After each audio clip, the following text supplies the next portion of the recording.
सम्मानित देशवासियों, मैं एशल ठाकुर, राष्ट्रीय अध्यक्ष राष्ट्रीय समाजवादी जनक्रांति पार्टी उत्तर प्रदेश वाराणसी से। जैसा कि मैंने आपसे चर्चा किया था कि मैं अपने जीवन और अपने जीवन में राजनीतिक भूमिका को लेकर स्टेप बाय स्टेप मैं आपसे चर्चा करूंगा राष्ट्रीय समाजवादी जनक्रांति पार्टी के प्लेटफॉर्म पर। आज उस अभियान को आगे बढ़ाते हुए स्टेप 20 के अंतर्गत मैं चर्चा आपसे करूंगा बड़ी ही गंभीर चिंतन के लिए। आप निश्चित रूप से अपना कीमती समय निकाल करके इस वीडियो को सुने और सुनने के पश्चात अपना फीडबैक दें कि वास्तव में समाज की ये नीड है या नहीं। आज यह कहना अतिशयोक्त नहीं है कि पूरी देश के अंदर नेतृत्व का अभाव है। अपने दृष्टिकोण को बदलिए, सोचने के तरीके को बदलिए। पहला सवाल ये उठता है, क्या मुद्दा आधारित राजनीति होती है? तो आपका जवाब होगा नहीं। अगर मुद्दा आधारित राजनीति नहीं तो बेहतर राजनीति हो कैसे सकती? क्या राजनीति के अंतर्गत संविधान कानून की चर्चा होती है? बिल्कुल नहीं। रोजगार की चर्चा होती है? अनियंत्रित महंगाई की चर्चा होती है? बिल्कुल नहीं। आपकी चिकित्सा को लेकर के, शिक्षा को लेकर के चर्चा होती है? नहीं होती है। तो मूलभूत आपकी आवश्यकता, आपकी आवश्यकताओं को नज़रअंदाज करके, आपके हितों को नज़रअंदाज करके अगर राजनीति संचालित हो रही है तो ये आपके लिए लाभप्रद कैसे होगी? भ्रष्टाचार के इशू पर कोई बात होती है? नहीं होती।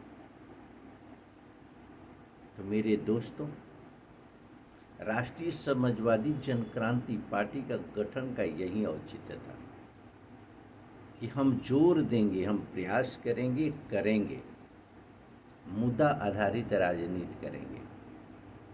व्यक्ति के विकास, समाज के विकास और देश के विकास की बातें होंगी, शैक्षणिक उत्थान की बातें होंगी, आर्थिक उत्थान की बातें होंगी, संविधान और कानून की बातें होंगी, अधिकारों के दुरुपयोग पर नियंत्रण होगा, भ्रष्टाचार के विरोध प्रबल आवाज होगी। राष्ट्रीय समाजवादी जनक्रांति पार्टी की ये सोच है। तो सवाल ये उठता है कि चाहे वर्तमान में कहूँ या भविष्य की बातें मैं कहूँ या पास्ट की बातें मैं कहूँ, आज 78 साल आज़ादी के हो गए, लेकिन एक नागरिकता के अधिकार के अंतर्गत आपकी सोच कहाँ किस रूप में स्टैंड करती है? जब राजनीतिक दल आपके बीच एजेंडे लेकर के आता है जाति और धर्म का, क्षेत्रवाद और भाषा का, चर्चाएं करते हैं उनके नेतृत्व करने वाले लोग प्रवक्ता के रूप में, मीडिया में बैठ करके, सोशल मीडिया के प्लेटफॉर्म से, और वस्तु स्थिति क्या होती है कि नफरत की विरासत पर राजनीति होती है। क्या आप इसके पक्षधर हैं? तो निश्चित आपका जवाब होगा नहीं।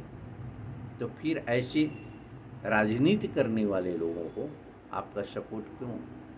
सवाल तो ये उठता है जब आप देखते हैं कि ऐसे लोग जो राजनीतिक प्लेटफॉर्म के अंतर्गत आपकी विकास की बातें नहीं करते, भ्रष्टाचार पर नियंत्रण की बातें नहीं करते हैं अनियंत्रित महंगाई पर नियंत्रण की बातें नहीं करते हैं, संविधान और कानून के अंतर्गत अपनी कृत्य कार्रवाई को लेकर के कि संविधान का अनुपालन कैसे होगा, कानून का अनुपालन कैसे होगा और अधिकारों के दुरुपयोग को रोका कैसे जाएगा, फिर आपका मतदान क्यों? इनसे सवाल क्यों नहीं? राष्ट्रीय समाजवादी जनक्रांति पार्टी के प्लेटफार्म पर बड़ी ही मजबूती से इस विषय पर सवाल होते हैं और ये हमारा नागरिकता के अधिकार के अंतर्गत फंडामेंटल राइट है कि हम सवाल पूछें, कानून के दुरुपयोग पर हम सवाल पूछें, हम संविधान के दुरुपयोग पर सवाल पूछें, हम सामाजिक विषमता को लेकर के हो रही पहल पर सवाल पूछें, हम आर्थिक मार के कारण, बेरोजगारी के कारण त्रस्त जनता के हित में सवाल पूछें, हम सवाल पूछें देश के अंदर संविधान और कानून के दुरुपयोग को लेकर के। ये मुद्दा युक्त राजनीति होती है। आज चर्चा की जरूरत इसकी है इस पर कार्य करने की ज़रूरत है और दोषियों को सज़ा देने की ज़रूरत है। भ्रष्टाचार पर नियंत्रण कैसे होगा, इस एजेंडे पर बात करने की ज़रूरत है। राष्ट्रीय समाजवादी जनक्रांति पार्टी मुद्दा युक्त राजनीति चाहती है।